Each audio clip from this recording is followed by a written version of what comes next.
أعوذ بالله من الشيطان الرجيم.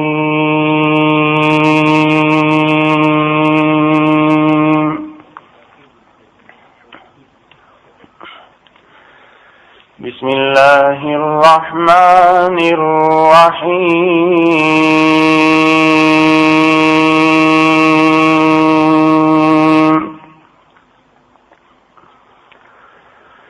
وسيق الذين اتقوا ربهم إلى الجنة زمرا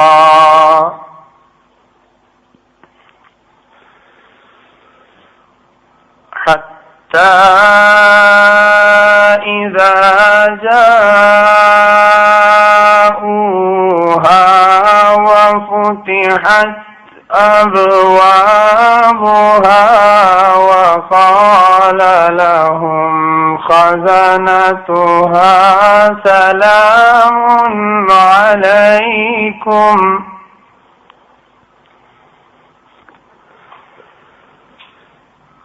وقال لهم خزنتها سلام عليكم طبتم فادخلوها خالدين.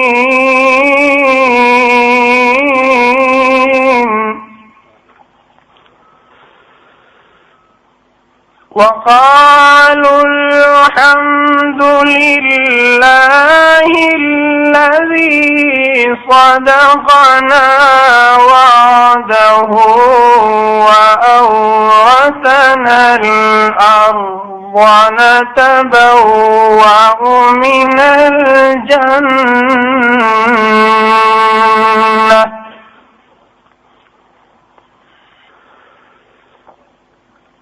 وأورثنا الأرض نتبوأ من الجنة حيث نشاء فنعم أجر العاملين.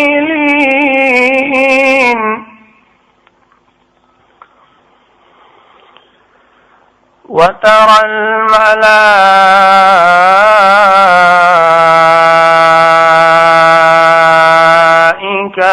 حافين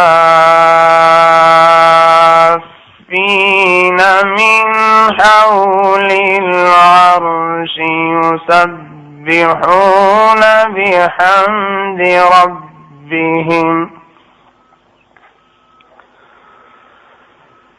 وقضي بينهم بالحق وقيل الحمد لله رب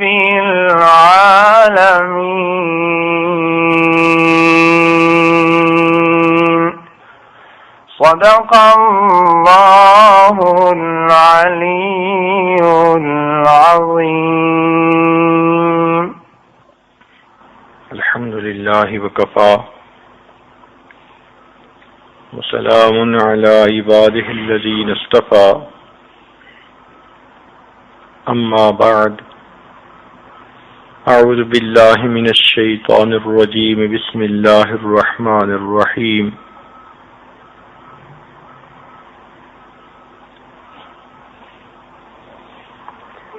وأحسنوا إن الله يحب المحسنين.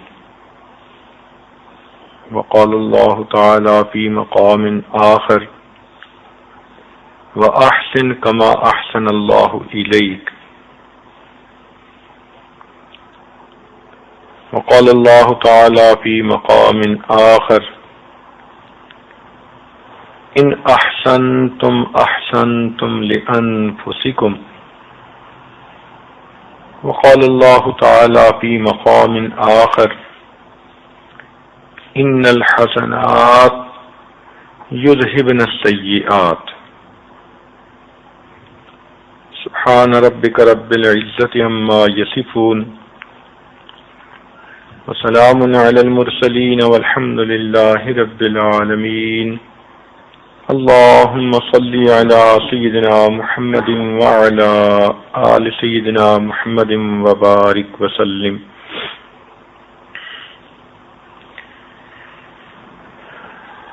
اللهم صل على سيدنا محمد وعلى آل سيدنا محمد وبارك وسلم. اللهم صل على سيدنا محمد وعلى آل سيدنا محمد وبارك وسلم. اللہ رب العزت نے قرآن مجید میں سیدنا ابراہیم علیہ السلام کا تذکرہ فرمایا ہے. وہ اللہ رب العزت کے خلیل تھے، ابو الانبیاء تھے. ان کی شخصیت ایسی شخصیت ہے کہ تمام بڑے مذاہب والے لوگ ان کی عزت کرتے ہیں. مسلمان ہوں، عیسائی ہوں، یہودی ہوں، سب کے سب سیدنا ابراہیم علیہ السلام کی بزرگی کو مانتے ہیں، ان کا احترام کرتے ہیں. اللہ رب العزت نے ان کو اپنا خلیل بنایا اور پیغام دیا کہ ان ابراہیم کان امہ قانتا للہ حنیفا ولم یک من المشرکین شاکرا لانعمہ اجتباہ وہداہ الی صراط مستقیم ثم اوحینا الیک ان اتبع ملت ابراہیم حنیفا. اے محبوب، پھر آپ پر وحی فرمائی کہ آپ ملت ابراہیمی کی پیروی کیجیے.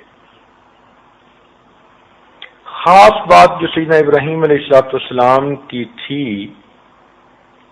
کہ انہوں نے مخلوق کی طرف سے اپنی نگاہوں کو ہٹا کر خالصتاً اللہ رب العزت پہ جما لیا تھا. ہر ایک سے رشتہ توڑ لیا تھا اور اللہ رب العزت سے رشتہ جوڑ لیا تھا. یہ چیز اللہ تعالیٰ کو اتنی پسند آئی کہ ان کو اللہ نے وہ بزرگی کا مقام عطا فرما دیا. چنانچہ ہمیں بھی چاہیے کہ ہم ابراہیمی سبق کو یاد رکھیں. ابراہیمی سبق کیا ہے کہ انہوں نے اپنی ابتدائے جوانی میں رات ہوئی تو ستاروں کو دیکھا، چمک دمک رہے ہیں، اچھے اور خوبصورت بھلے لگ رہے ہیں. تو ان کے دل میں تصور تھا کہ جس کی میں عبادت کروں وہ بھی اسی طرح کمال والا ہو، خوبصورت ہو. تو ان کو دیکھ کر فرمانے لگے ھذا ربی، کہ یہ ستارہ میرا رب ہے. لیکن جب کچھ دیر کے بعد انہوں نے دیکھا کہ چاند طلوع ہوا، وہ بڑا بھی تھا، زیادہ روشن تھا، تو ان کے دل میں تھا کہ خالق تو ہر صفت میں زیادہ کامل ہونا چاہیے. فلما رأى الشمس بازغا قال فلما رأى القمر بازغا قال هذا ربي. وہ کہنے لگے کہ یہ چاند میرا رب ہے. فلما افلا، جب وہ بھی غروب ہو گیا تو ان کے دل میں بات آئی کہ رب غروب ہونے والا تو ہو نہیں سکتا. کائنات جب تک ہے یقیناً اس کو بنانے والا پروردگار بھی ہونا چاہیے. عقلی طور پہ بات سمجھ میں آتی ہے. لیکن جب سورج طلوع ہوا، صبح کی روشنی ہوئی، فلما رأى الشمس بازغة قال هذا ربي هذا اکبر. جب انہوں نے سورج کو دیکھا فرمانے لگے یہ زیادہ روشن ہے اور زیادہ بڑا ہے، یہ میرا رب ہے. فلما افلت، پھر جب سورج بھی غروب ہو گیا، قال لا احب الآفلین، فرمانے لگے میں ڈوبنے والوں سے محبت نہیں کرتا، میرا رب اس سے بلند ہے کہ وہ ڈوبے، لہذا میرا پروردگار وہ ہے، انی وجہت وجہی للذی فطر السماوات والارض حنیفا وما انا من المشرکین۔ تو یہ ابراہیمی سبق ہے کہ انہوں نے مرنے والوں، ڈوبنے والوں سے نگاہیں ہٹا لیں اور اپنے رب کے اوپر جما دیں۔ آج عورتوں کو بھی یہ سبق یاد کرنے کی ضرورت ہے، یہ بیچاری فانی چیزوں کے پیچھے بھاگتی پھرتی ہیں، کسی کو حسن سے محبت ہے، ہر وقت اسی کی تلاش میں، اسی کی سوچ میں، اسی کی انتظار میں۔ دنیا کے حسن سے کیا محبت کرنی جو ڈھل جانے والی چیز ہے۔ جوانی میں جو اتنا حسین ہوتا ہے،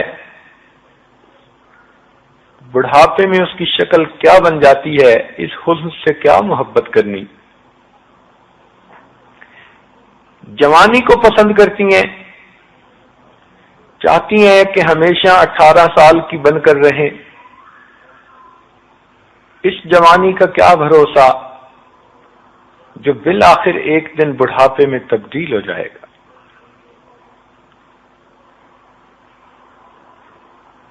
دنیا کے فیشنوں سے کیا محبت کرنی، آج آتے ہیں کل ڈھل جاتے ہیں۔ مکان سے کیا محبت کرنی، آج ہم اس میں رہ رہے ہیں، کل نئے لوگ ہوں گے، اولادیں ہوں گی جو ان گھروں بستیوں کو آباد کریں گے۔ دنیا کی واہ واہ کرنے سے کیا محبت کرنی۔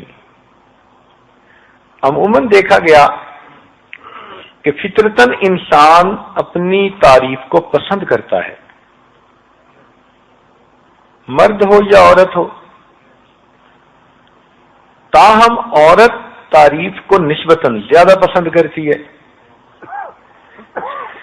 یہ چیز اس کی کمزوری بن جاتی ہے، اور اس کمزوری سے برے مرد کئی مرتبہ فائدہ اٹھاتے ہیں،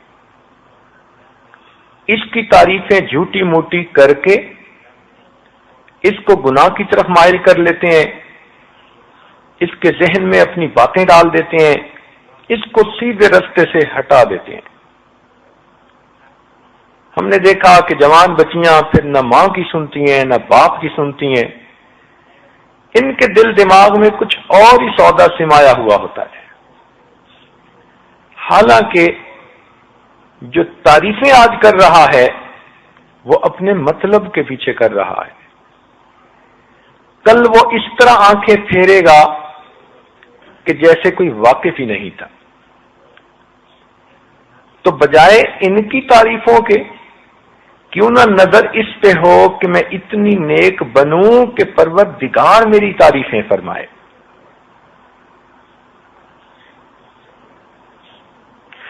مرنے والوں اور ڈھلنے والوں سے محبت کیا کرنی، یہ فکرہ آپ یاد کرنے کی کوشش کریں، خاص طور پر جوان بچیاں اپنی تنہائیوں میں اس فکرے کو دہرایا کریں کہ مرنے والوں اور ڈھلنے والوں سے کیا کیا محبت کرنی، مرنے والوں اور ڈھلنے والوں سے کیا محبت کرنی۔ تو مومن کو محبت تو ہوتی ہے اللہ رب العزت سے، وہ ہمارا مقصود حقیقی ہے، معبود حقیقی ہے، وہ ہماری امیدوں کی منتہا ہے، اور ہمارے دل کی چاہتوں کی انتہا وہی ہے۔ الہی دل جس سے زندہ ہے وہ تمنا تم ہی تو ہو۔ تو ہم اس دنیا میں اللہ رب العزت کی محبت کے لیے زندہ ہیں۔ اب نبی علیہ الصلوۃ والسلام سے محبت ہم اس لیے کرتے ہیں کہ وہ اللہ رب العزت کے محبوب ہیں۔ جب پروردگار ان سے محبت کرتے ہیں تو ہم بھی محبت کریں۔ ماں باپ سے محبت کرتے ہیں کیوں؟ کہ ہمیں اللہ رب العزت نے حکم دیا۔ خامن سے محبت کرتی ہیں عورتیں کیوں؟ اللہ رب العزت نے حکم دیا۔ اولاد سے محبت کرتی ہیں، اللہ رب العزت نے حکم دیا۔ بہن بھائی سے محبت کرتی ہیں، اللہ رب العزت نے حکم دیا۔ گویا محبت تو ہے ہمیں ایک اللہ سے، اور باقی محبتیں اسی کی شاخیں ہیں، اسی پروردگار کے حکم کی وجہ سے ہیں۔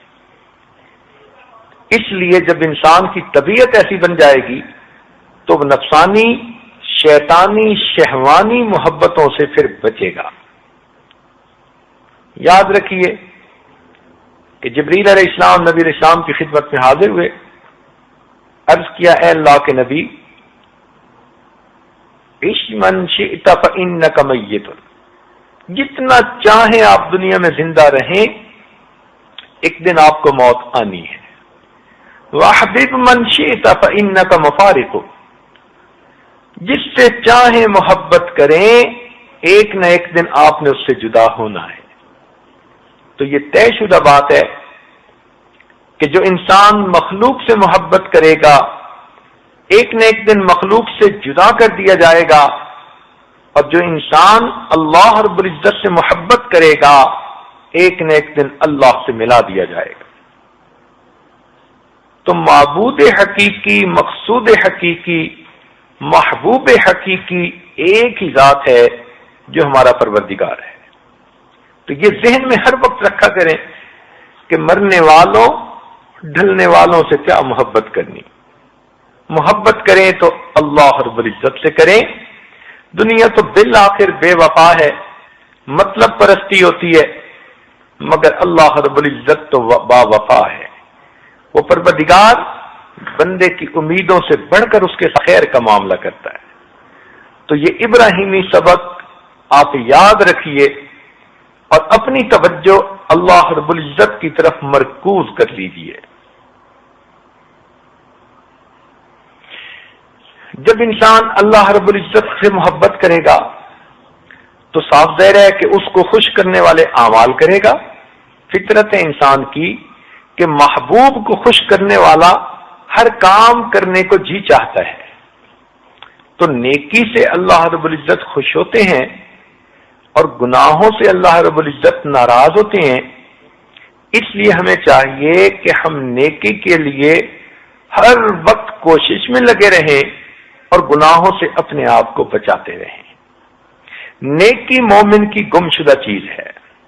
یاد رکھیں، جس طرح ماں کا دل بیٹوں سے نہیں بھرتا، دو ہو جائیں تو اس کو چاہت ہوتی ہے تیسرا بھی ہوتا، تین ہو جائیں تو چار ہوتے، حتیٰ کہ 6-7 بیٹے بھی ہوں تو ماں کا دل بھرتا نہیں، اس کا جی چاہتا ہے اور بھی میرا بیٹا ہوتا۔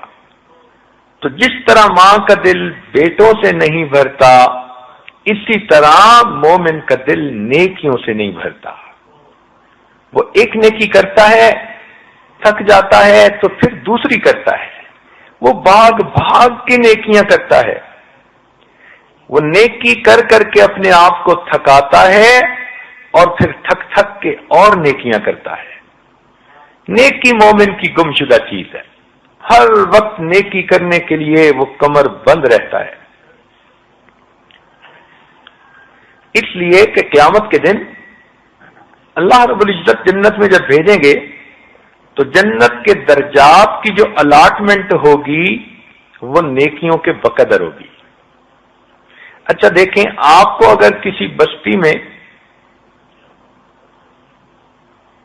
مکان ڈھونڈنا ہو تو آپ کا جی چاہے گا کہ یہ مسجد کے زیادہ سے زیادہ قریب ہو تاکہ میرے بچے پیدل مسجد میں جا سکیں، میرا خامن جا سکے، میں بھی اذان کی آواز سن سکوں۔ اسی طرح جب انسان کو جنت میں گھر الاٹ ہوں گے تو ہر بندے کی چاہت ہوگی کہ مجھے اونچے سے اونچا مکان ملے تاکہ مجھے نیکوں کا قرب ملے، نبی علیہ الصلوۃ والسلام کے زیادہ سے زیادہ قریب ہو سکوں، میں ان کا ہمسائیگی کا مکان حاصل کر سکوں،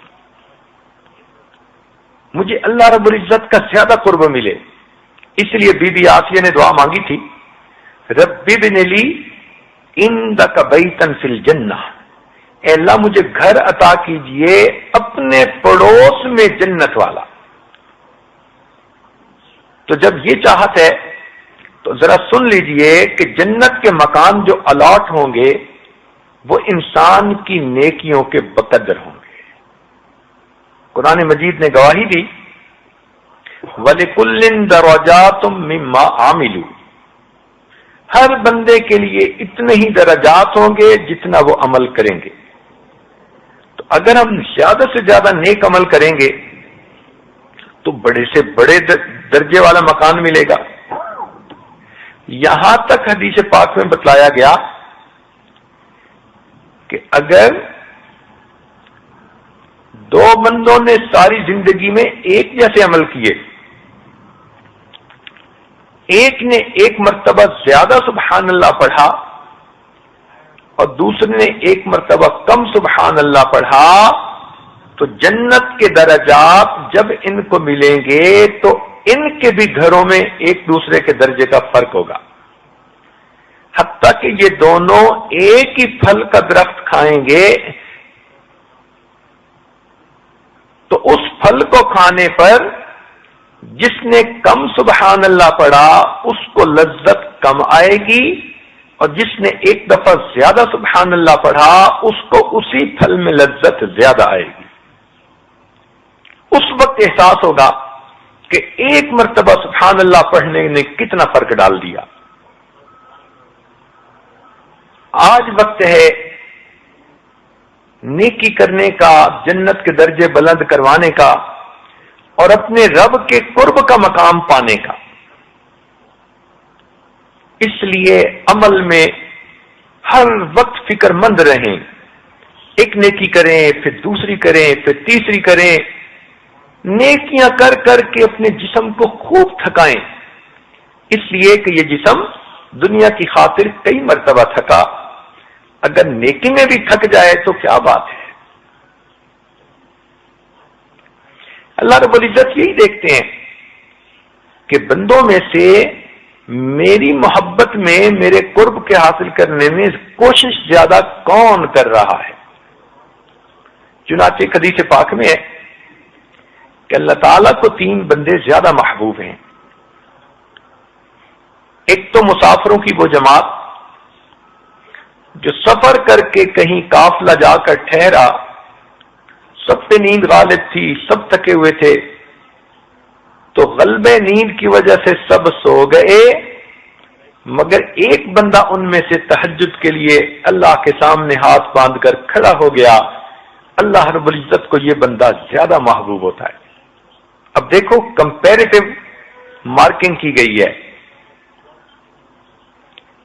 یہ بھی تو تھکا ہوا تھا مگر اس کے دل میں اللہ کی محبت تھی، اس محبت نے اس کو مجاہدہ کرنے پر آمادہ کیا، چنانچہ یہ سونے کی بجائے تہجد کے اس وقت کی اہمیت کو دیکھتے ہوئے اپنے رب کے ساتھ مناجات میں لگ گیا۔ دوسرا،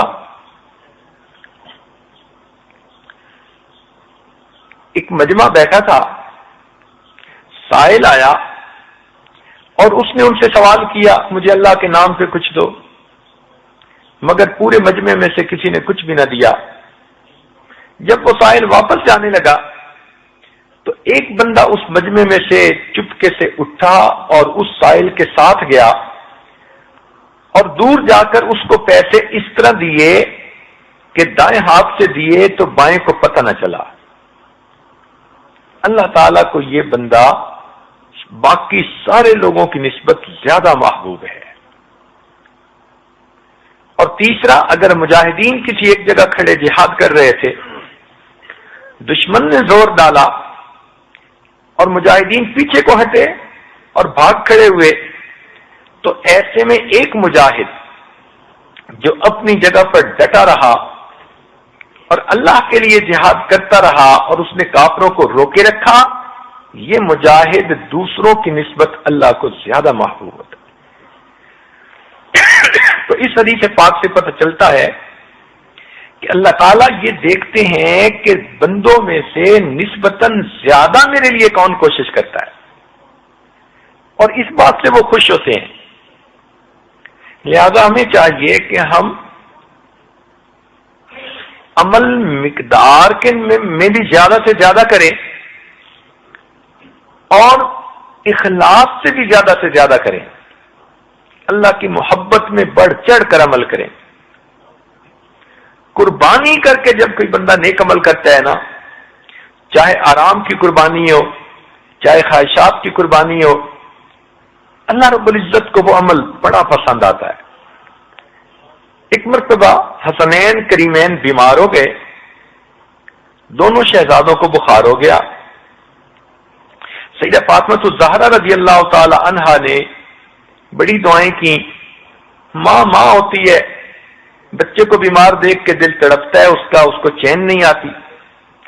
جب چند دن گزر گئے، بخار اترنے کا نام ہی نہیں لے رہا تھا، تو انہوں نے منت مان لی، نظر مان لی۔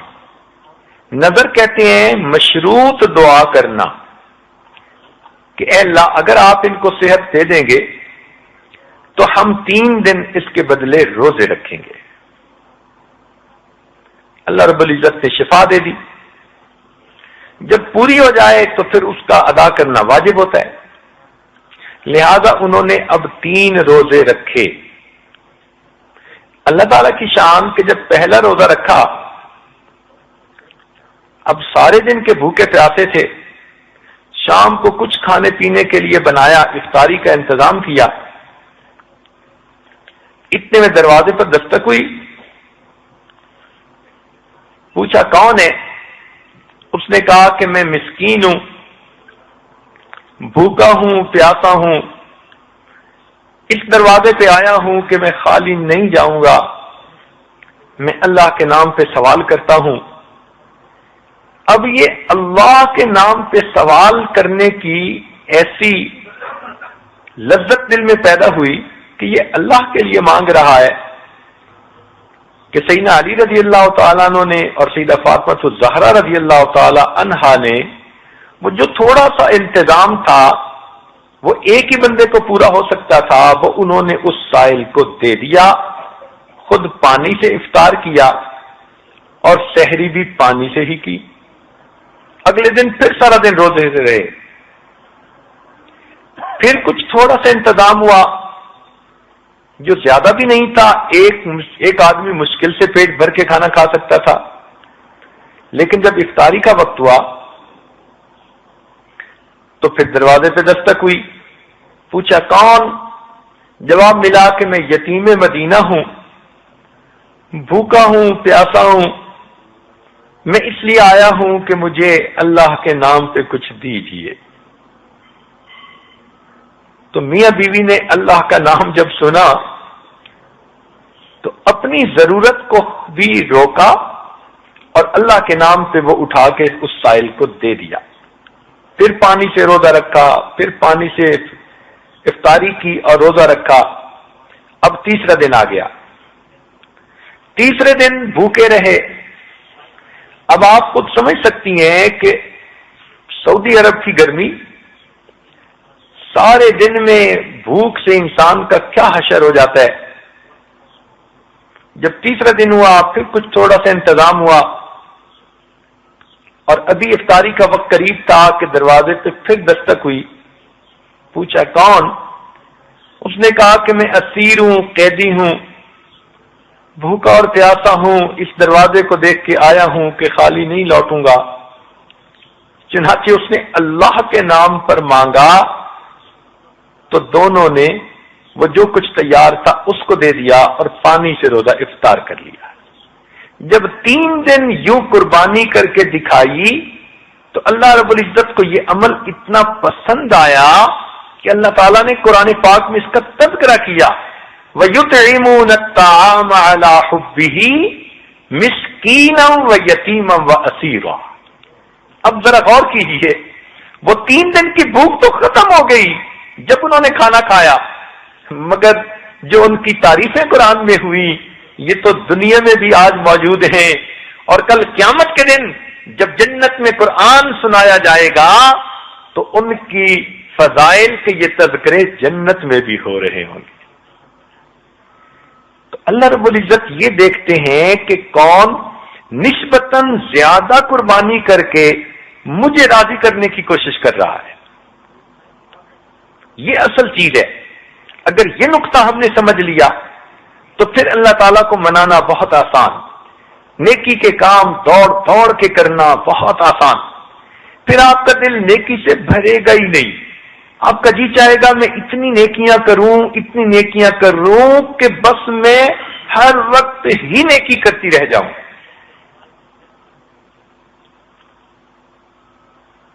پھر آپ اپنی چاہت کی چیزیں بھی اللہ کے لیے قربان کریں گی۔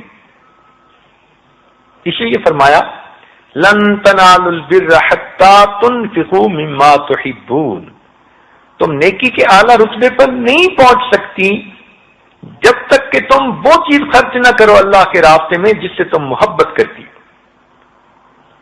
پھر ہر قربانی دینی آسان ہو جائے گی۔ اللہ تعالیٰ سے لینے کے دو طریقے ہیں، بڑے کام کی بات ہے۔ ایک لفظ ہے ضابطہ اور ایک لفظ ہے رابطہ۔ ضابطے کا مطلب عام دستور کے حساب سے ملنا، اور رابطے کا مطلب کہ دینے والے سے محبت کا تعلق پیدا کر لینا، اور اس محبت میں وہ پھر اپنے خزانوں کے دروازے کھول دیتا ہے۔ اس کی مثال سمجھ لیجئے، آپ کے گھر میں ایک عورت کام کرتی ہے، آپ اس کو فرض کرو روزانہ کے 100 روپے دے دیتی ہیں۔ یہ ضابطہ ہے، اصول ہے، دستور ہے۔ وہ سالوں کام کرتی ہے، روز کے 100 روپے مل جاتے ہیں، لیکن ایک دن آپ دیکھتی ہیں کہ اس کے چہرے پہ کچھ پریشانی سی ہے، تو آپ اس سے پوچھ لیتی ہیں کہ کیا بات ہے، کیوں پریشان ہو؟ تو وہ آپ کو کہتی ہے کہ جی میری بیٹی کی شادی ہے اور تاریخ قریب آ گئی، اور میں نے تو کچھ جہیز بھی نہیں بنایا، بچی کے زیور بھی نہیں خریدا، پریشان ہوں کہ بچی کا فرض کیسے نبھاؤں۔ اب جب اس نے اپنے آپ کو حالات سنائے، اپنی بات کہی، تو آپ کے دل میں ہمدردی کا جذبہ پیدا ہوا۔ آپ اپنے گھر میں گئیں اور کمرے سے 10,000 روپیہ لا کر اس خاتون کو دے دیا کہ پریشان نہ ہو، اپنی بیٹی کی شادی اس سے تم کر لینا۔ جو پہلے روز کا 100 روپیہ ملتا تھا وہ ضابطے سے ملتا تھا، اب جو ایک دن میں 10,000 مل گیا یہ رابطے سے ملا۔ اس کی کوئی انتہا نہیں ہوتی، ضابطہ مقرر ہوتا ہے، 100 روپیہ روز ملے گا، لیکن جب رابطہ کر لیا جائے تو رابطے کی کوئی حد نہیں ہوتی۔ تو ہم لوگ اللہ تعالیٰ سے جو لیتے ہیں وہ ضابطے کا لیتے ہیں، اللہ والے جو اللہ سے لیتے ہیں وہ رابطے سے لیتے ہیں، اور پھر رابطے سے تو دینے والا پھر اپنے خزانوں کے دروازے کھول دیتا ہے۔ اب سمجھ میں بات آئی کہ ایک آدمی اگر 3 مرتبہ قل هو اللہ احد پڑھے تو اللہ رب العزت اس کو پورے قرآن پاک کے ختم کا ثواب عطا فرما دیتے ہیں۔ اب نوجوان سوال پوچھتے ہیں کہ جی پورا قرآن پڑھنا ایک طرف، 3 قل هو اللہ پڑھنے ایک طرف۔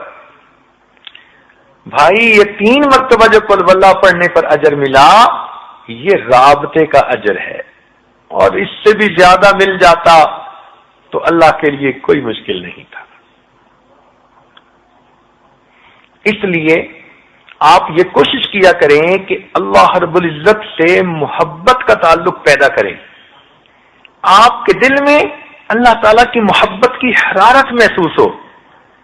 آپ سوئیں تو اللہ کے دھیان میں، جاگیں تو اللہ کے دھیان میں، کام کر رہی ہوں تو اللہ کی باتیں سوچ رہی ہوں، چل رہی ہوں تو اللہ کی باتیں سوچ رہی ہوں، ہر وقت اللہ تعالیٰ کی یاد آپ کے دل میں رچ بس جائے، ایسی اللہ تعالیٰ کی محبت نصیب ہو جائے. آج وقت ہے، زندگی ہے، اللہ تعالیٰ سے محبت کر لیجیے. دیکھیں جس کا خامن ناراض ہو وہ اس کو منانے کے لیے کیا کیا جتن کاٹتی ہے، کیا کیا کوششیں کرتی ہے. تو کیوں نہ ہم اپنے پروردگار کو منانے کے لیے پہلے کوششیں کریں. اللہ تعالیٰ کو منائیں گے، اللہ تعالیٰ سب کے دلوں میں ہماری محبت ڈال دیں گے. آج آپ جو شکوے کرتی ہیں نا، خامن سلوک اچھا نہیں کرتا، خامن توجہ نہیں دیتا، ساتھ مجھ پر ہر وقت باتیں کرتی رہتی ہے، اس کا سب سے بہترین حل اللہ تعالیٰ کو منا لیجئے. اللہ تعالیٰ لوگوں کے دلوں میں آپ کی محبت ڈال دیں گے. حدیث پاک سے اس کا ثبوت ملتا ہے، یتقرب الی عبدی بالنوافل. آدمی نفلی کام کر کے اللہ تعالیٰ کا ایسا قرب پا لیتا ہے، حتی احبہ، اللہ تعالیٰ فرماتے ہیں میں اس سے محبت کرتا ہوں. جب میں محبت کرتا ہوں دعا جبرائیل، میں جبریل علیہ السلام کو بلاتا ہوں اور کہتا ہوں کہ جبرائیل میں فلاں بندی سے محبت کرتا ہوں. تو جبریل علیہ السلام آسمان پر اعلان کر دیتے ہیں، جس کی وجہ سے سب فرشتے اس سے محبت کرنے لگ جاتے ہیں. پھر وہ زمین پر آتے ہیں اور زمین پر آ کر یہی اعلان کرتے ہیں، ثم یودع لہ القبول فی الارض. پھر اس بندی کے لیے زمین میں قبولیت رکھ دی جاتی ہے. کیا مطلب؟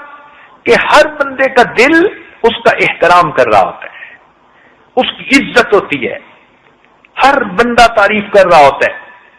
تو اگر یہ آپ نے مقام پا لیا تو پھر آپ کو کسی سے گلہ اور شکوہ ہی نہیں رہے گا. لوگوں کے دلوں میں اللہ آپ کی عزت پیدا کر دیں گے، احترام پیدا کر دیں گے، محبت پیدا کر دیں گے.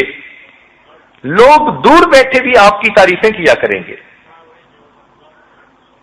اگر اس رابطے کو چھوڑ کر ویسے آپ چاہیں کہ لوگوں سے تعریفیں کروائیں تو آپ اپنے آپ کو ہلاکت میں بھی ڈال لیں گی تو بھی لوگ تعریفیں نہیں کریں گے.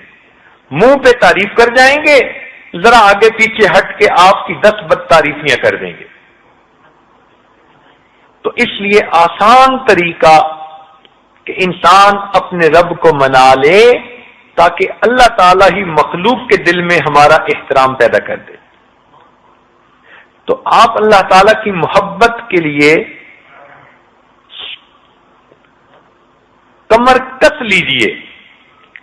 یہ ایک ایسی نعمت ہے جس کو ہمیں حاصل کرنا ہے. اللہ تعالیٰ سے گرم گرم محبت کا تعلق ہمیں پیدا کرنا ہے. ہم دکھی ہوں تو اپنے رب کو دکھ سنائیں، ہم خوش ہوں تو اپنے رب کے سامنے خوشیوں کا اظہار کریں. جیسے آج دنیا کہتی ہے نا جی کہ جی میں تو بس اس سے ذرا شیئر کر لیتی ہوں باتیں. یہ سب دھوکہ، یہ سب گناہ، یہ نفس کی مکاریاں ہوتی ہیں کہ جوان بچیاں غیروں کے ساتھ اپنی باتوں کو شیئر کرتی ہیں. اپنے رب کے ساتھ شیئر کیجئے، اپنے رب کو دل کی کرام کہانی سنائیے، اپنے رب کے سامنے اپنے دل کے دکھڑے کہیے. پروردگار یقیناً آپ کا بہترین دوست ثابت ہوگا.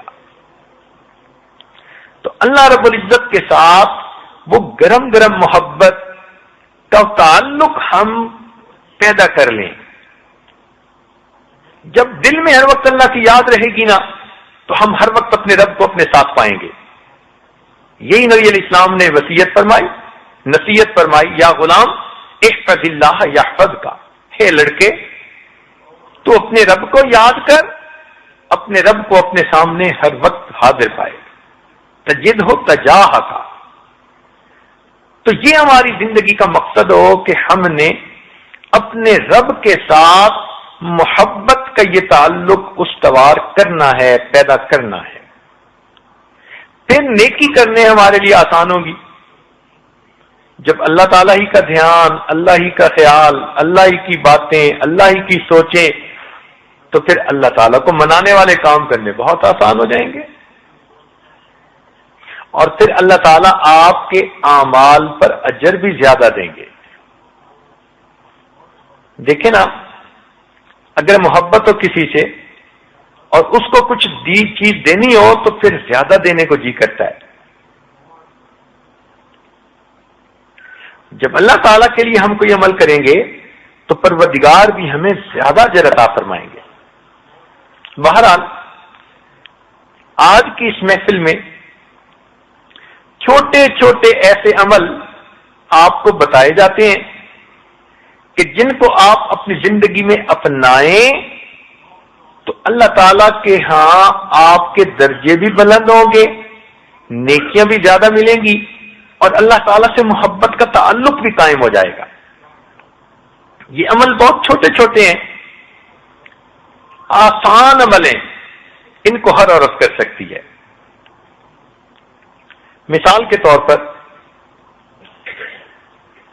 جو عورت چاہے کہ مجھے سوئے سوئے تہجد کا ثواب مل جائے، ہے نا مزے کی بات کہ آدمی سویا بھی ہو مگر ثواب تہجد کا بھی مل جائے. کتنی عجیب بات ہے، مگر حدیث پاک میں یہ سب باتیں بتائی گئی. تو جو شخص چاہے کہ مجھے سوئے سوئے تہجد کا ثواب مل جائے، اس کو چاہیے کہ وہ دن میں اللہ کی کوئی نافرمانی نہ کرے. حدیث پاک میں آتا ہے جو بندہ دن میں اللہ تعالیٰ کی کوئی نافرمانی نہیں کرتا، اللہ تعالیٰ سوئے ہوئے بھی اس کے لیے تہجد کا ثواب لکھ دیتے ہیں. تو دیکھیے، آپ اگر سارا دن اپنی آنکھ کو، اپنی زبان کو، اپنے کان کو، دل دماغ کو، جسم کے سارے اعضاء کو گناہوں سے بچائیں تو پھر رات کو جاگے بغیر بھی اللہ تعالیٰ تہجد کا ثواب آپ کے نام اعمال میں لکھوا دیں گے. ایک جگہ فرمایا کہ جو آدمی چاہے کہ بھوکا رہے بغیر نفلی روزے کا ثواب مل جائے، یعنی کھائے پیے بھی صحیح اور اس کو نفلی روزہ دار کی مانند رہنے کا ثواب بھی مل جائے، اس کو چاہیے کہ اپنی زبان کی حفاظت کرے. تو جو انسان زبان سے جھوٹ نہ بولے، غیبت نہ کرے، کسی کو دکھ نہ دے، کسی پر بہتان نہ لگائے، جو زبان کی حفاظت کرنے والی عورت ہوگی، اگرچہ یہ سارا دن میں کھائے پیے گی مگر اللہ تعالیٰ زبان کی حفاظت کرنے پر اس کو روزہ داروں کا ثواب عطا فرمائیں گے. جو انسان چاہے کہ وہ علماء کے زمرے میں داخل ہو، کہ قیامت کے دن علماء کی جماعت میں اللہ اس کو شامل کر لے، اس کو چاہیے کہ ہر وقت اپنے دل دماغ میں اللہ رب العزت کی سوچ رکھے، تفکر کرے، یعنی اللہ ہی کی باتیں سوچے، اللہ ہی کی دین کی باتیں، نیکی کی باتیں. اپنے دماغ میں الٹے سیدھے خیالات کو نہ جمنے دیں بلکہ نیکی کا خیال ہر وقت دل میں رکھیں. جب آپ ہر وقت اپنے دل میں نیکی کا خیال رکھیں گی، اللہ تعالیٰ اس عمل کی وجہ سے قیامت کے دن علماء کی صف میں شامل فرما لیں گے. جو شخص چاہے کہ گھر بیٹھے ہوئے اسے جہاد کا ثواب ملے، جو شخص چاہے کہ گھر بیٹھے بٹھائے اس کو جہاد کا ثواب ملے، اس کو چاہیے کہ اپنے نفس کے خلاف جہاد کرے. نفس کی چاہتیں جو بھی شریعت کے خلاف ہوں ان کو توڑے، گویا اس نے دشمن کو توڑ دیا. ہمارا نفس ہمارا دشمن ہے، تو نفس کی چاہتوں کو توڑنا. مثلا کسی کو دیکھنے کو جی چاہتا ہے، اب نگاہوں کو نیچے رکھ لینا، یہ گویا جہاد ہے. کسی نے سلام کلام کرنے کی کوشش کی، جوان بچی کا اس کو ڈانٹ ڈپٹ کر دینا، یہ اس کا جہاد ہے.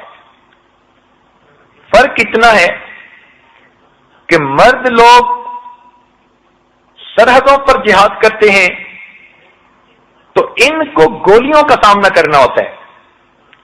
عورتیں اپنی عزت و عصمت کی حفاظت کرتی ہیں، ان کو بولیوں کا سامنا کرنا ہوتا ہے. بولی سمجھتی ہیں؟ کسی نے کوئی فکرہ بول دیا. اب وہ فکرہ اتنا اٹریکٹیو ہوتا ہے کہ نوجوان بچی وہ کشش محسوس کرتی ہے. اب یہ بندہ محبت کے رنگ میں آپ کے ساتھ دشمنی کر رہا ہے. سرحد کا بندہ گولی سے مارنا چاہتا ہے، جسمانی موت، اور یہ بندہ محبت کے رنگ میں بولی سے آپ کی روحانی موت مارنا چاہتا ہے. مرد بھی جہاد کی حالت میں ہے سرحد پر، آپ گھر بیٹھی ہوئی بھی جہاد کی حالت میں ہے. آپ کو کوئی انوانٹڈ کال آ گئی، آپ فوراً سمجھیں کہ دشمن نے حملہ کر دیا. میں نے تو کوئی بات غیر محرم سے کرنی ہی نہیں. اگر وہ ایک کے بعد کوئی دوسری بات کرے گا میں اسے ڈانٹ دوں گی. اگر آپ نے اس کو ڈانٹ دیا تو گویا آپ نے مجاہد کی طرح اس پر حملہ کیا. اور جیسے بڑھ چڑھ کر حملہ کرنے والے مجاہد سے اللہ تعالیٰ خوش ہوتے ہیں، اس نوجوان بچی سے بھی خوش ہوں گے جو اپنی حفاظت کی خاطر دوسرے کو ایسی بات کرے گی کہ اگلا چپ ہو کر اپنے گھر میں بیٹھ جائے گا. تو اپنے نفس کے خلاف جہاد کرنا. فیشن کو دل چاہتا ہے مگر شریعت کی حدود میں رہے. وہ لباس ہو جو شریعت نے جس کی اجازت دی.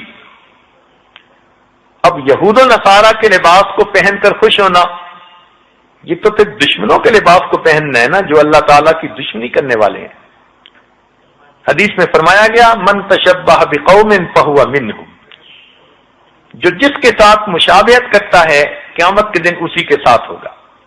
یاد رکھنا، دل پہلے ایک جیسے بنتے ہیں تب کپڑے ایک جیسے پہنے جاتے ہیں. جن دو بچیوں کو دیکھیں کہ انہوں نے ایک جیسے کپڑے پہنے، یہ اس بات کی دلیل ہے کہ ان کے دل ایک جیسے ہیں. آپ اپنے بچوں کے کپڑے خرید رہی ہیں تو بجائے اس کے کہ یہود و نصارہ کے بنے ہوئے کپڑے ان کو پہنائیں، ان کو اپنے اسلامی کپڑے پہنائیں اور اس میں خوش ہوں، خود بھی خوش ہوں، ان کو بھی خوش رکھیں.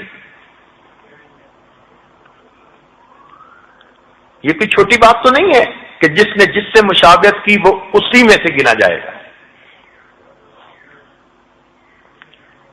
یہود و نصارہ کے طریقوں کو گھر میں اپنانے کی بجائے اللہ تعالیٰ کے محبوب کی سنتوں کو اپنائیں. ہمیں ان سے کیا غرض جو اللہ کے دشمن. ہماری تو اللہ تعالیٰ سے دوستی ہے، محبت ہے، ہم تو اپنے رب کو منائیں گے، اور جس چیز نے منع کر دیا پروردگار نے ہم اس چیز سے باز آ جائیں گے. تو پھر ہم کسی کی تہذیب کو نہیں اپنائیں گے بلکہ اسلامی تہذیب کے مطابق زندگی گزاریں گے.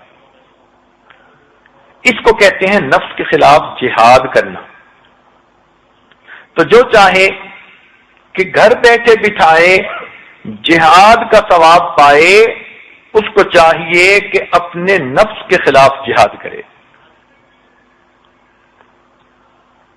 جو بندہ چاہے کہ خرچ کیے بغیر مجھے صدقہ کا ثواب مل جائے، اللہ تعالیٰ کے راستے میں صدقہ کرنے کا ثواب ملے، اور اتنا عورت خرچ بھی نہیں کر سکتی مگر چاہتی ہے کہ صدقہ دینے والوں میں میرا بھی نام شامل ہو، تو سنیے حدیث پاک میں فرمایا گیا کہ جو چاہے کہ خرچ کیے بغیر صدقے کا ثواب پائے، اس کو چاہیے کہ اپنا علم دوسروں کو سکھائے. جو عورت جو نیکی کی باتیں جانتی ہے وہ اگر دوسروں کو سکھائے گی تو بنا خرچ کیے اس کو صدقہ کرنے والوں میں اللہ تعالیٰ شامل فرمائیں گے. اپنے بچوں کو سکھائیں، گھر کی عورتوں کو سکھائیں،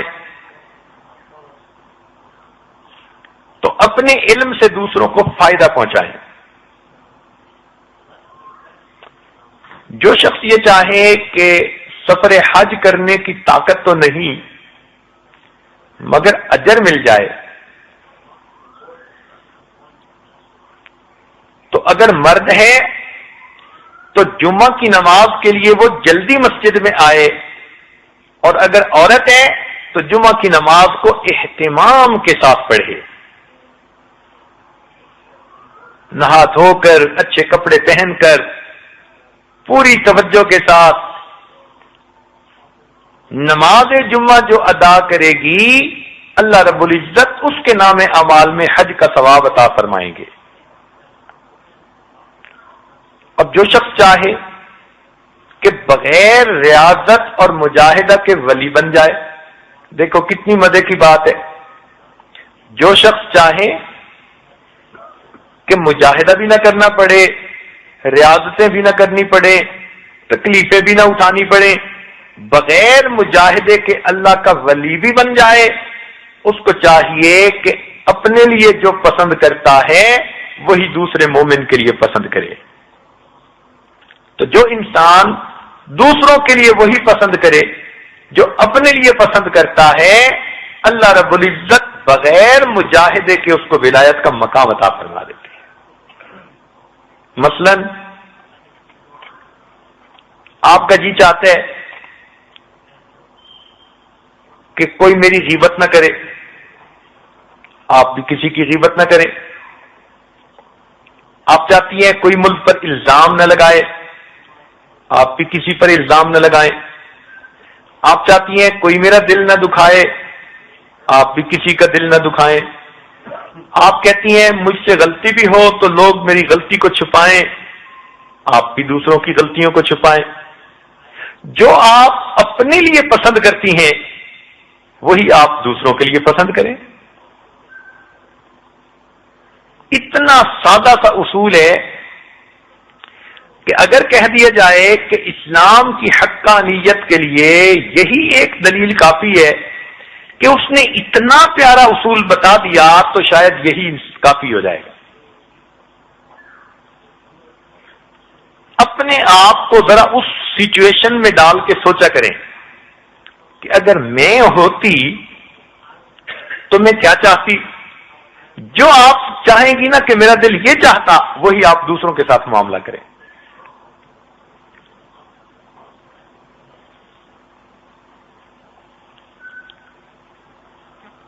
تو دیکھیں یہ اعمال بڑے آسان ہیں مگر ان پر بڑا اجر انسان کو ملتا ہے۔ اور ایک چیز ہم نے اور دیکھی کہ ہماری مسلمان عورتوں میں بالخصوص جو پاک و ہند سے اور ان علاقوں سے تعلق رکھتی ہیں، ان کی زبان پر وہ چند کلمات نہیں ہوتے جو انسان کے نام اعمال کو بہت وزنی بنا دیتے ہیں۔ مثال کے طور پر نبی علیہ السلام نے فرمایا کلمتان خفیفتان علی اللسان، بخاری شریف کی آخری حدیث ہے کہ دو کلمے ایسے ہیں جو زبان پر بہت زیادہ آسان ہیں،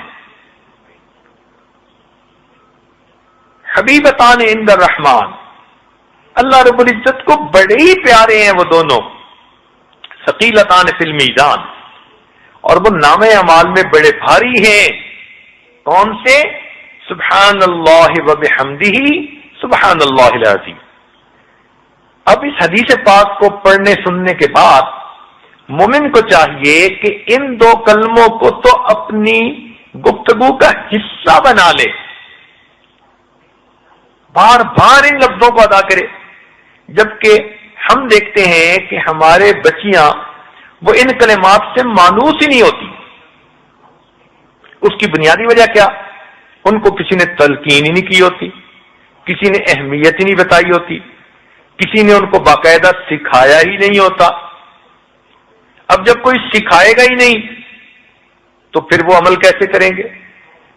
مثال کے طور پر ایک چھوٹی سی مثال، یاجد ایک مرتبہ فرانس سے نیو یارک کی طرف جا رہا تھا تو جہاز میں ساتھ والی سیٹ پر ایک انگریز لڑکی آ کر بیٹھ گئی، اس کے پاس اس کی کوئی 3 سال کی بیٹی بھی تھی۔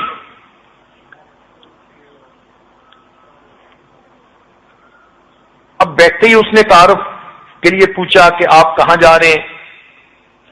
اس عاجز نے بتایا کہ میں نیو یارک جا رہا ہوں۔ وہ کہنے لگی کہ میں بھی جا رہی ہوں، میرے خامد وہیں ہوتے ہیں۔ ایک کتاب تھی اس عاجز کے پاس، عاجز نے کتاب پڑھنی شروع کر دی. تھوڑی دیر کے بعد ایئر ہوسٹس نے آ کر کھانا لگانا شروع کیا. تو اس عاجز نے تو معذرت کر لی کہ پیرس سے جہاز کا کھانا لوڈ ہوگا تو پتہ نہیں کیسا ہوگا، مگر اس خاتون نے کھانا کھانا شروع کر دیا. اب وہ چونکہ بالکل قریب تھی تو اس کی ایکٹیویٹیز کا پتہ تو چل رہا تھا کہ ہو کیا رہا ہے. اس نے کیا کیا کہ اپنی بیٹی کے منہ میں جب تھوڑے سے چاول ڈالتی چمچ سے تو پھر اسے کہتی کہ سے تھینک یو. وہ بچی تھینک یو کہتی، پھر تھوڑا لقمہ ڈالتی، پھر اسے یہی کہتی. اس عاجز کے خیال میں ایک کھانے کے دوران اس ماں نے اپنی بیٹی سے 36 مرتبہ تھینک یو کے الفاظ کہلوائے. اتنے میں کچھ چاول نیچے گرے تو بچی نے اس کی طرف اشارہ کیا ماں، تو ماں نے ٹیشو پیپر سے وہ چاول صاف کر دیے اور اب ماں اس چھوٹی بچی کو کہہ رہی ہے تھینک یو. میں اتنا حیران ہوا کہ یہ کافر لڑکی ہے مگر ان کے معاشرے میں اس وقت یہ اسلامی چیز آ گئی، حالانکہ یہ عادت تو ہم مسلمانوں میں ہونی چاہیے تھی. قرآن میں اللہ تعالی نے فرمایا کہ تم انشکر لی ولی والدیک، اللہ کا بھی شکر ادا کرو اور والدین کا بھی شکر ادا کرو. من لم یشکر الناس لم یشکر اللہ. نبی اسلام نے فرمایا کہ جو انسانوں کا شکر نہیں ادا کرتا وہ اللہ کا بھی شکر ادا نہیں کرتا. تو شکر تو ہمیں ادا کرنا چاہیے تھا بات بات پہ، مگر ہمارے اندر یہ الفاظ کہنے کی عادت نہیں رہی. چنانچہ ہم نے ایک مرتبہ بچوں میں کچھ انعامات تقسیم کیے، کوئی 50 کے قریب چھوٹی چھوٹی بچیاں تھیں. تو میں نے نوٹ کیا کہ ان 50 کو جب انعام دیے تو ان میں سے صرف 2 تھیں جنہوں نے آگے سے شکریہ کے الفاظ کہے، 48 بچیوں نے آگے سے کوئی جواب نہ دیا. اس کا مطلب یہ کہ ہماری مسلمان عورتیں اپنے گھروں میں اس اسلامی تعلیم کو بھول چکی اور کافروں نے اس تعلیم کی اچھائی کو سامنے رکھتے ہوئے اس کو اپنا لیا. اب اگر ایک کافر لڑکی کھانے کے دوران اپنی بچی سے 36 مرتبہ تھینک یو کا لفظ کہلواتی ہے تو اب بتائیے کہ یہ عادت اس بچی کی گھٹی میں پڑ جائے گی یا نہیں پڑے گی؟ حالانکہ یہ اسلامی عمل تھا. تو صرف بتانا مقصد تھا کہ یہ چھوٹے چھوٹے کلمات ہر مسلمان عورت کی زبان پہ رہنے چاہیے، مگر ہمیں چونکہ بتایا نہ گیا اس لیے ہم نے توجہ ہی نہ کی، اور آج ہم اتنی نیکیاں کما سکتے ہیں مگر ہم ان نیکیوں سے محروم رہ جاتے ہیں. تو آپ اگر اس کو اپنی گفتگو کا حصہ بنا لیں گی تو آپ دیکھیں گی کہ ایک دن میں آپ کئی 100 مرتبہ سبحان اللہ کہہ سکیں گی، جبکہ ویسے آپ ایک دفعہ بھی نہیں کہتی ہوں گی.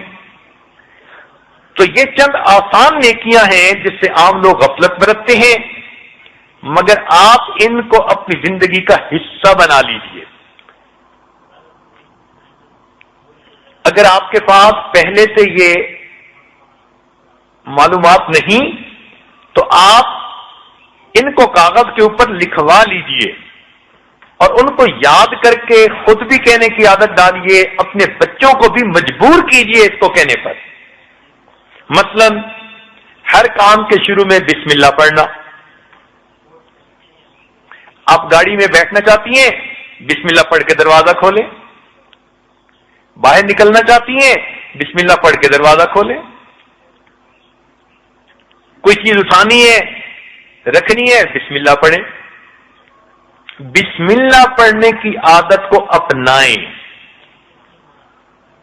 اسم کیا ایک معنی تو نام ہے نا عربی میں، اور عربی لغت میں اسم کا ایک معنی برکت بھی ہے. تو بسم اللہ کا مطلب ایک تو بنتا ہے اللہ کے نام سے، اور ایک مطلب بنتے ہیں اللہ کی برکت سے.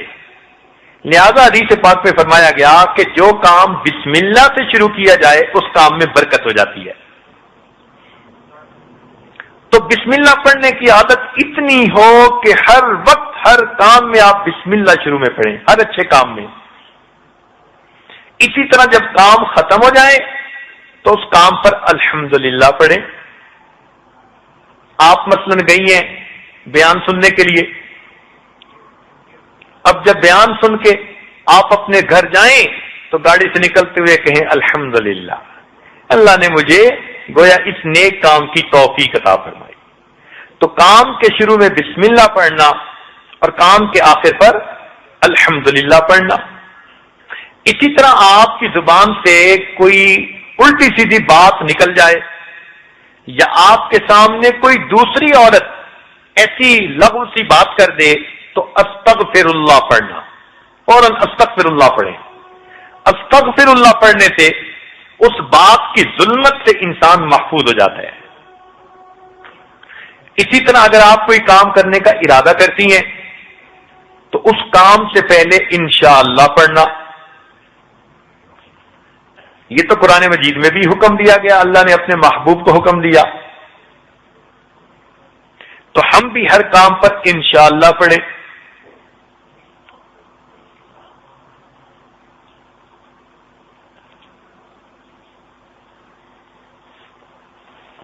ایک آدمی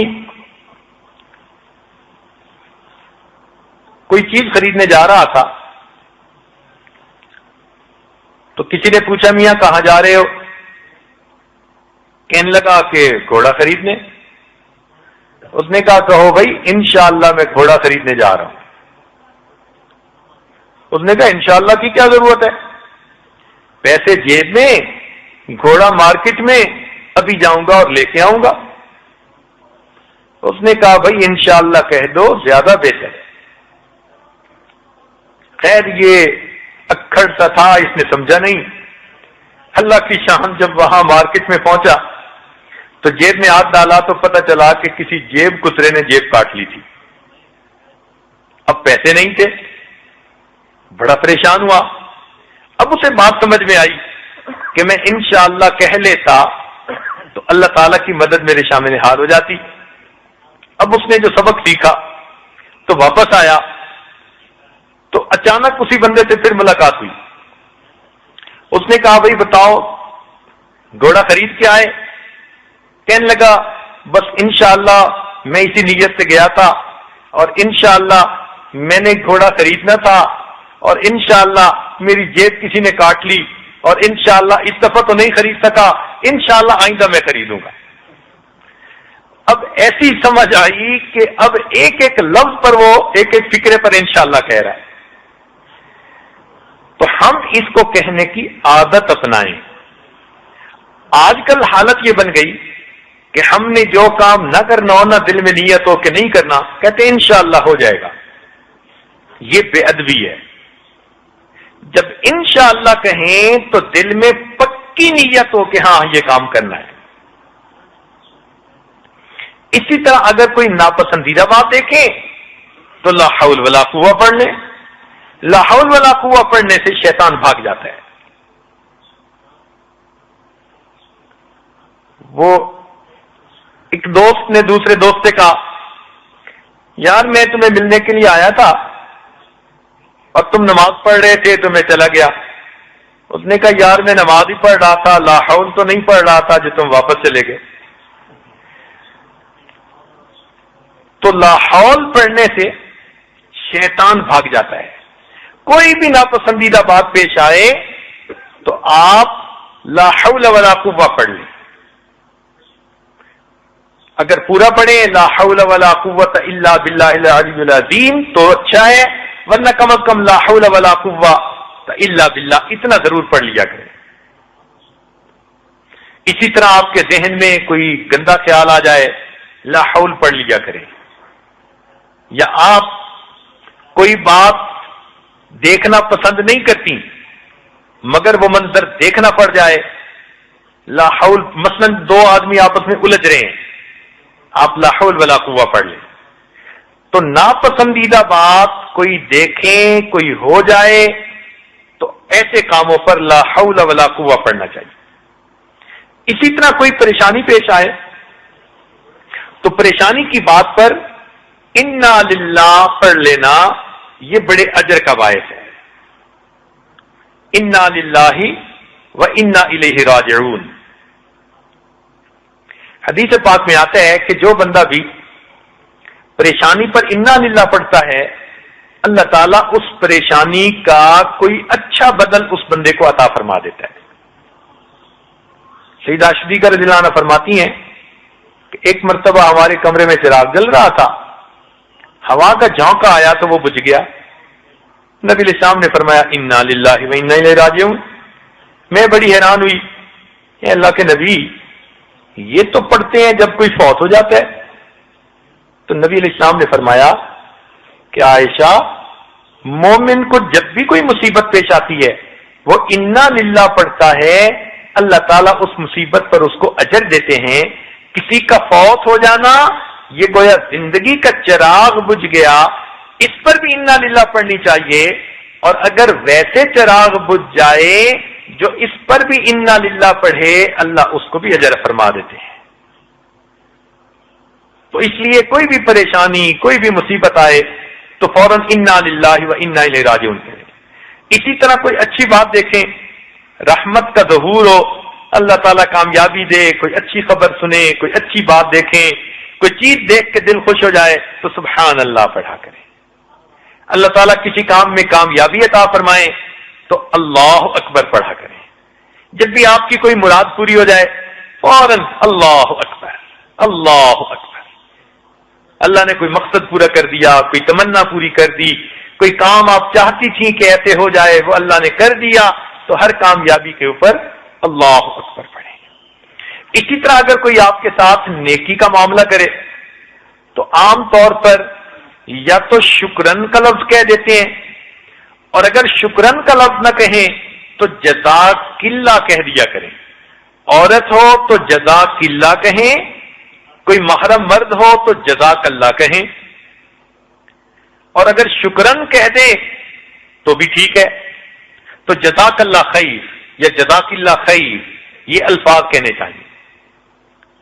اگر اسی طرح کوئی بچہ مثلا گر جاتا ہے تو حسبک اللہ یا حسبی اللہ یہ لفظ بھی زبان کے اوپر بہت آسان ہونا چاہیے، اور اسی طرح چلتے پھرتے لا الہ الا اللہ لا الہ الا اللہ اس کا ورد خوب کرتی رہے، لیٹے بیٹھے چلتے پھرتے ہر وقت آپ کی زبان پر لا الہ الا اللہ رہے، کیونکہ جو بندہ اپنی زندگی میں جتنا زیادہ اس کلمے کو پڑھے گا اتنا ہی زیادہ موت کے وقت یہ کلمہ پڑھنا آسان ہو جائے گا۔ تو آپ اس نیت سے پڑھا کریں کہ میں اس کو آج کتنی مرتبہ روزانہ پڑھوں گی تاکہ یہ سبق ایسا پکا ہو کہ موت کے وقت بے دھیانی میں بھی یہ کلمہ زبان سے نکلے۔ جیسے کچھ لوگوں کو گالیوں کی عادت ہوتی ہے، بے دھیانی میں گالی نکل جاتی ہے، یا جیسے ہمیں اب نماز پڑھنے کی عادت ہے تو ہم دنیا کے خیال بھی سوچ رہے ہیں تو نماز کے الفاظ زبان سے ادا ہوتے ہی جا رہے ہیں۔ اسی طرح جب کثرت سے آپ لا الہ الا اللہ پڑھیں گی یقینی بات ہے کہ آپ کو موت کے وقت کلمہ نصیب ہوگا۔ نبی علیہ السلام نے فرمایا کما تعیشون تموتون، تم جس حال سے زندگی گزارو گے تمہیں اسی حال میں موت آئے گی۔ تو چلتے پھرتے لیٹے بیٹھے ہر وقت کلمہ پڑھیں۔ اب مثلا آپ نے بیان سے اٹھ کر بچوں کو لینے اسکول جانا ہے، اب راستے میں آپ اس کلمے کو میرا خیال ہے 100 دفعہ بھی پڑھ سکتی ہیں۔ گاڑی میں بیٹھے ہوئے خود ڈرائیو کر رہی ہیں یا کوئی اور ڈرائیو کر رہا ہے تو زبان تو کچھ نہیں نہ کر رہی، تو زبان سے آپ کلمہ پڑھتی ہوئی جا سکتی ہیں۔ اگر آپ اس طرح سوچیں گی تو کتنا آپ کا وقت ایسا ہے کہ جس میں آپ فارغ رہتی ہیں اور کوئی کام نہیں کرتی، تو اس میں لا الہ الا اللہ کی کثرت کریں، انشاءاللہ موت کے وقت اللہ تعالیٰ کلمہ پڑھنے کی توفیق عطا فرمائیں گے۔ چند اعمال ایسے ہیں جو چھوٹے چھوٹے ہیں مگر ان سے اللہ تعالیٰ جلدی بندے کو جنت عطا فرما دیتے ہیں۔ یہ جو کلمات آپ کو بتائے گئے یہ تو وہ ہیں کہ جن سے زندگی میں برکتیں آتی ہیں، اللہ کی محبت ملتی ہے، اللہ کی رحمتیں آتی ہیں۔ لیکن کچھ چھوٹے چھوٹے اعمال حدیث پاک میں تو بہت زیادہ بتائے گئے، مگر چھوٹے چھوٹے اعمال ایسے ہیں کہ جن اعمال کے کرنے سے انسان کو جلدی سے جنت مل جاتی ہے۔ تو وقت تو کافی ہو چکا، مگر جی چاہتے ہیں کہ جلدی سے یہ آپ کو صرف بتا ہی دیے جائیں، کیونکہ مضامین زیادہ آپ کو کہنے ہیں، اس لیے کل کا وقت اس میں نہیں لگا سکتے۔ تو آپ ذرا توجہ کے ساتھ سنیے۔ حدیث پاک میں آتا ہے جو آدمی فجر کی نماز پڑھ کر مصلی پر بیٹھا رہے حتیٰ کہ سورج طلوع ہو جائے اور اس کے بعد وہ پھر اشراق کے 2 رکعت نفل پڑھ لے تو پڑھنے والے کے گناہ اللہ تعالیٰ معاف فرما دیتے ہیں، چاہے وہ سمندر کی جھاگ کے برابر کیوں نہ ہو۔ اب بتائیے یہ کتنا آسان عمل ہے۔ اور ایک حدیث پاک میں آتا ہے کہ اس بندے کو اللہ تعالیٰ حج اور عمرے کا ثواب عطا فرما دیتے ہیں۔ اور ایک حدیث پاک میں آتا ہے کہ اگر 2 کی بجائے 4 رکعت پڑھ لے تو اللہ تعالیٰ اس کے سارے دن کے کاموں میں اس کے مددگار بن جاتے ہیں۔ اب دیکھو یہ کتنا آسان معاملہ ہے۔ ہاں اگر فجر کی نماز پڑھ کے عورت کو گھر کے کام کرنے، بچوں کو اسکول بھیجنے، ناشتہ بنانے، تو اس کے لیے شریعت نے عذر کو قبول کیا۔ وہ فجر کی نماز پڑھے اور اس کے بعد اپنے گھر کے کاموں میں لگ جائے، اور جب گھر کے کاموں سے فارغ ہو تو اسی وقت آ کر اگر وہ 4 رکعت نفل پڑھ لے تو اللہ تعالیٰ کی مدد سارا دن اس کے کاموں میں رہے گی اور اس کو حج عمرے کا ثواب ملے گا اور گناہ معاف ہوں گے، اگرچہ سمندر کی جھاگ کے برابر کیوں نہیں ہوں گے۔ اسی طرح چاشت کے وقت اگر 4 رکعت پڑھ لی جائیں، جس کو دن کے 10 سے 11 کے درمیان کا وقت کہتے ہیں، صلاۃ الضحیٰ بھی کہتے ہیں، جب اتنی سورج کی گرمی ہو جاتی ہے کہ اگر ننگا پاؤں زمین پہ رکھیں تو پاؤں جلنے لگے، اس کو صلاۃ الضحیٰ، صلاۃ الچاشت کہتے ہیں۔ اللہ تعالیٰ اس بندے کے رزق میں برکتیں عطا فرما دیتے ہیں۔ اب کتنی عورتیں ہیں جو رزق کی وجہ سے پریشان ہیں، خامن کا کاروبار نہیں چلتا، قرضہ سر پہ چڑھ گیا، مکان لینا چاہتی ہیں پیسے نہیں، شادی بیٹی کی کرنا چاہتی ہیں مگر پیسے نہیں، فلاں کرنا چاہتی ہیں پیسے نہیں، تو رزق کی برکت کے لیے چاشت کی نماز سب سے بہترین عمل ہے۔ لہذا عورتوں کو چاہیے کہ وہ 4 رکعت نفل پڑھ لیں۔ ہمارے مشائخ نے فرمایا کہ جو عورت زیادہ مصروف ہے اور وہ اشراق بھی نہیں پڑھ سکتی، چاشت بھی نہیں پڑھ سکتی، اتنا وقت ہی نہیں، تو وہ فرماتے ہیں کہ کم از کم اتنا کرے کہ جب صبح ناشتہ سے فارغ ہو تو اس وقت 2 رکعت اشراق کی نیت سے پڑھ لے اور اسی وقت 2 رکعت اگر چاشت کی نیت سے پڑھ لے، اللہ تعالیٰ دونوں نمازوں کا اجر اس کو عطا فرما دیں گے۔ اب یہ کون سا مشکل کام ہے؟ مرد بزنس پہ جاتے ہوئے 4 رکعت نفل پڑھ کے جایا کریں، اپنے بچوں کو کہیں سکول جانے سے پہلے 4 رکعت نفل پڑھ کے جائیں۔ کیا ہوگا؟ ایک تو سب کے گناہ معاف، دوسرا حج عمرے کا ثواب، اور سب سے بڑھ کر یہ کہ اللہ تعالیٰ سب کے کاموں میں ان کا مددگار بن جائے گا۔ اب یہ کتنا چھوٹا سا عمل ہے، لیکن اس سے کئی دفعہ ہم محروم رہتے ہیں۔ اسی طرح مغرب کے بعد 6 رکعت نماز پڑھنا، مشائخ نے فرمایا کہ اگر تو مغرب کی 7 رکعتیں پڑھنے کے بعد 6 رکعت اور پڑھے تو زیادہ اچھا، اور اگر مجبوری ہے تو چلو 3 فرض 2 سنت مغرب کے پڑھ لے اور پھر 2 نفل جو ہیں ان کو ساتھ ملا کے 6 رکعت بنا لے، اور تو ان 6 رکعت پر اللہ تعالیٰ ان کو ایک روایت کے مطابق 12 سال کی عبادت کا ثواب عطا فرمائیں گے، اور دوسری روایت کے مطابق اللہ تعالیٰ، عمار ابن یاسر اللہ عنہ نے یہ روایت کی، فرماتے ہیں کہ اللہ تعالیٰ اس کے گناہ معاف کر دیں گے اگرچہ وہ گناہ سمندر کی جھاگ کے برابر ہوں گے۔ سید عاشقی کا لانا کی روایت ہے کہ جو عورت یعنی جو بھی آدمی مغرب کے بعد 20 رکعت نفل پڑھے اللہ تعالیٰ اس کے لیے جنت میں خاص گھر بنوائیں گے۔ حضرت عباس اللہ عنہ فرماتے تھے کہ نبی علیہ السلام نے مجھے صلاۃ التسبیح پڑھنے کی تلقین فرمائی اور فرماتے تھے کہ جو آدمی صلاۃ التسبیح پڑھتا ہے پڑھنے سے پہلے اور پچھلے، نئے اور پرانے، اللہ تعالیٰ اس کے سب گناہوں کو معاف فرما دیتے ہیں، حتیٰ کہ اگر وہ آدمی پوری دنیا میں سب سے زیادہ گناہگار بھی ہوگا اللہ تعالیٰ اس کے گناہوں کو بھی معاف فرما دیں گے۔ نبی علیہ السلام نے فرمایا کہ اس کو روزانہ پڑھو، نہیں پڑھ سکتے تو ہر جمعہ کے دن پڑھ لو، نہیں پڑھ سکتے تو مہینے میں ایک مرتبہ پڑھ لو، نہیں پڑھ سکتے تو چلو سال میں ایک دفعہ پڑھ لو، اور ایک مرتبہ فرمایا اگر سال میں بھی نہیں پڑھ سکتے تو پوری زندگی میں ایک مرتبہ پڑھ لو، اللہ گناہوں کو معاف فرما دیں گے۔ اب اس کا طریقہ آپ علماء سے معلوم کروا لیجئے۔ سبحان اللہ والحمد للہ ولا الہ الا اللہ واللہ اکبر، یہ تسبیح ہے، یہ 25 مرتبہ قیام میں پڑھنی ہوتی ہے، اور باقی ہر رکن میں 10 مرتبہ، ہر رکعت میں 75 مرتبہ، اور 4 رکعت میں یہ 300 مرتبہ پڑھنی ہوتی ہے۔ یہ جمعہ کے دن تو کم از کم پڑھ لیا کریں، اور اگر رمضان مبارک کی ہر رات میں پڑھ لیں تو پھر سبحان اللہ، زہ نصیب، کتنی خوش نصیبی کی بات ہے۔ اور ایک ہے تہجد کی نماز، کہ اگر آپ صبح میں جلدی اٹھنے کی عادت ڈالیں، اذان سے آدھا گھنٹہ پہلے اٹھیں اور اس وقت میں وضو کر کے 4 رکعت تہجد پڑھ لیں، تو حدیث پاک میں آتا ہے کہ تہجد پڑھنے والے کو اللہ تعالیٰ ولایت کا نور عطا فرماتے ہیں، اس کی دعائیں قبول کرتے ہیں، اور اللہ تعالیٰ بلا حساب ان کو جنت میں جگہ عطا فرما دیتے ہیں۔ اسماء رضی اللہ تعالیٰ نے اس کی راوی ہیں، وہ فرماتی ہیں کہ قیامت کے دن جب سب لوگ کھڑے ہوں گے، ایک فرشتہ منادی کرے گا، وہ لوگ کہاں ہیں جن کے پہلو رات کو بستروں سے جدا رہتے تھے؟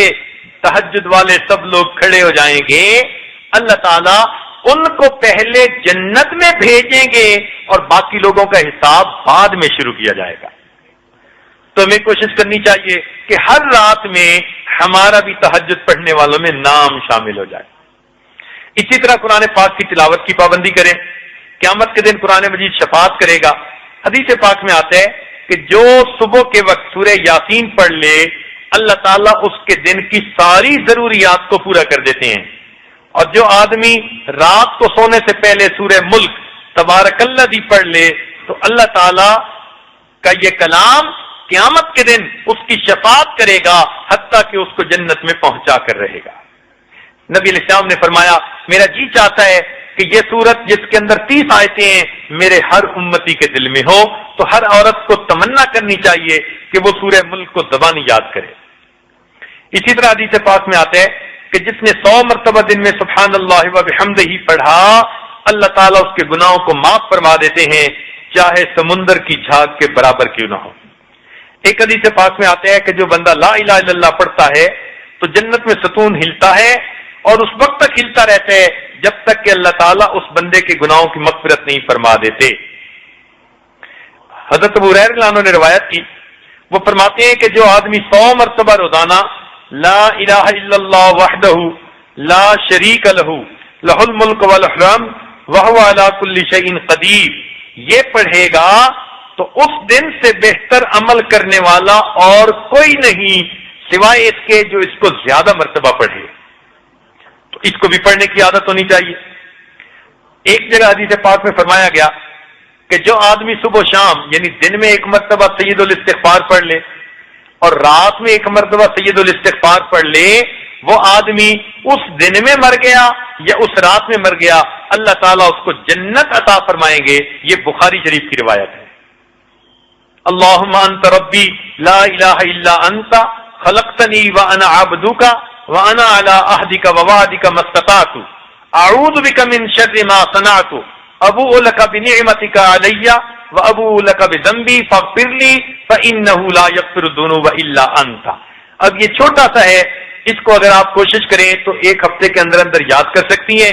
روزانہ صبح ایک دفعہ پڑھ لیں گی، اگر اس دن موت آئی تو یقینی جنت ہے، اور اگر رات میں پڑھ لیں گی اس رات میں موت آئی تو یقینی جنت ہے، کیونکہ ہمارے محبوب کا فرمان بخاری شریف کی یہ روایت ہے۔ اسی طرح حدیث پاک میں آتا ہے کہ جو آدمی کثرت سے استغفار پڑھتا ہے اللہ رب العزت اس کو ہر غم سے نجات عطا فرما دیتے ہیں، ہر پریشانی کا حل عطا فرما دیتے ہیں، اور ایسی جگہ سے رزق دیتے ہیں کہ جس کا اس کو گمان بھی نہیں ہوتا۔ ایک حدیث پاک میں آتا ہے جو اپنے نام اعمال کو دیکھ کر خوش ہونا چاہے اس کو چاہیے کہ کثرت سے استغفار پڑھے۔ اب ہم میں سے کون ہے جو چاہتے ہیں کہ ہم قیامت کے دن نام اعمال دیکھ کر خوش نہ ہو؟ تو اگر ہم چاہتے ہیں کہ ہم دیکھ کے خوش ہوں تو ہمیں پھر چاہیے کہ ہم جو ہے اللہ رب العزت کے سامنے استغفار زیادہ سے زیادہ، یعنی چلتے پھرتے بھی استغفر اللہ استغفر اللہ استغفر اللہ، اس کو اگر زبان پر رکھیں تو یہ بھی اسی فضیلت میں شامل ہے۔ اسی طرح نماز کے بعد جو تسبیحات پڑھی جاتی ہیں، سبحان اللہ 33 مرتبہ، الحمدللہ 33 مرتبہ، اللہ اکبر 34 مرتبہ، ان کے پڑھنے سے آدمی کو اللہ تعالیٰ تھکاوٹ بھی دور کرتے ہیں، اور حدیث پاک میں آتا ہے اللہ تعالیٰ اس کے گھر کے کاموں میں برکت بھی عطا فرماتے ہیں۔ کون عورت ہے جو چاہتی ہے کہ میرے گھر میں برکت نہ ہو؟ لہذا تسبیحات فاطمہ کو باقاعدگی سے پڑھیں، یہ وہ تحفہ ہے جو نبی علیہ السلام نے اپنی بیٹی، پیاری بیٹی کو عطا فرمایا، تو آپ بھی اس تحفے کو تحفہ سمجھ کے قبول کریں اور روزانہ پڑھ کر اپنے رب کا قرب پائیں۔ حدیث پاک میں آتا ہے کہ نبی علیہ السلام فجر کی نماز پڑھنے کے لیے مسجد میں جانے لگے تو جویریہ رضی اللہ تعالیٰ عنہ نبی علیہ الصلوۃ والسلام کی اہلیہ، وہ اس وقت مصلی پر بیٹھی نماز پڑھ رہی تھی۔ نبی علیہ السلام نے نماز پڑھی، پھر واز فرمایا، چاشت کے وقت نبی علیہ السلام تشریف لائے، یعنی یوں سمجھ لیں کہ فجر سے لے کے 10 بجے تک۔ تو جب آپ نے دیکھا تو آپ کی وہ اہلیہ صاحبہ اس وقت بھی مصلی پر بیٹھی اللہ کا ذکر کر رہی تھی۔ تو نبی علیہ السلام نے پوچھا، جویریہ کیا تم اس وقت سے بیٹھی یہ ذکر کر رہی ہو؟ جی اللہ کے نبی، میں اس وقت سے بیٹھی اللہ کی یاد کر رہی ہوں۔ نبی علیہ السلام نے فرمایا کہ جویریہ میں نے 3 کلمات پڑھے ہیں اور مجھے ان 3 کلمات پر اتنا اجر ملا جتنا تمہیں فجر سے لے کے چاش تک ذکر کرنے کے برابر اجر ملا ہے۔ اور وہ کلمات کیا ہیں؟ مسلم شریف کی روایت، سبحان اللہ و بحمدہ عدد خلقہ ورضا نفسہ وزنۃ عرشہ ومداد کلماتہ۔ اب اس کو عورتیں آرام سے یاد کر سکتی ہیں، اور اس کو چند مرتبہ دن میں، چند مرتبہ رات میں پڑھ لیں تو اتنا سارا اجر ان کو نصیب ہو سکتا ہے۔ ابو ہریرہ رضی اللہ عنہ فرماتے ہیں کہ جب کوئی آدمی کسی محفل میں بیٹھے، اس میں کوئی بھی بات ایسی ہو جو گناہ کی ہو، تو اس مجلس کا کفارہ ہوتا ہے، اور وہ دعا کیا ہے؟ سبحانک اللہم و بحمدک اشہد ان لا الہ الا انت استغفرک و اتوب الیک۔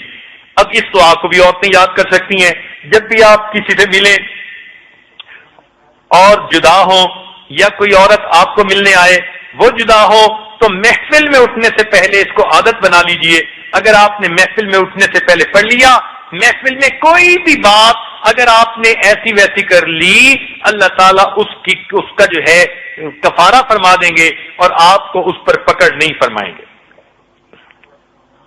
ابن مسعود رضی اللہ عنہ کی روایت ہے کہ قیامت کے دن نبی علیہ السلام نے فرمایا، قیامت کے دن سب سے زیادہ مجھ سے قریب وہ ہوگا جو سب سے زیادہ مجھ پر درود شریف پڑھنے والا ہوگا۔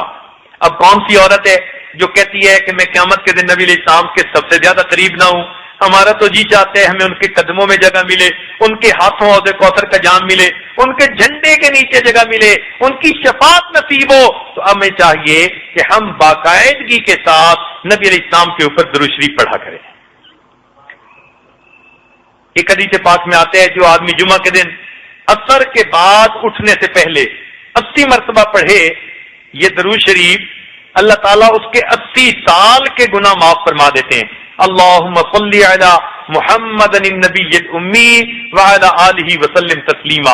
اب یہ چھوٹا سا درود شریف ہے، عورتوں کو چاہیے کہ ہر جمعہ کے دن عصر کی نماز کا اہتمام کریں، بچوں کو بھی اپنے قریب نماز پڑھائیں، اور عصر کی نماز پڑھ کر بچوں کو ساتھ بٹھا کر ان کو کہیں کہ وہ بھی اس درود شریف کو 80 مرتبہ پڑھیں، خود بھی پڑھیں، انشاءاللہ 80 سال کے گناہ معاف ہوں گے۔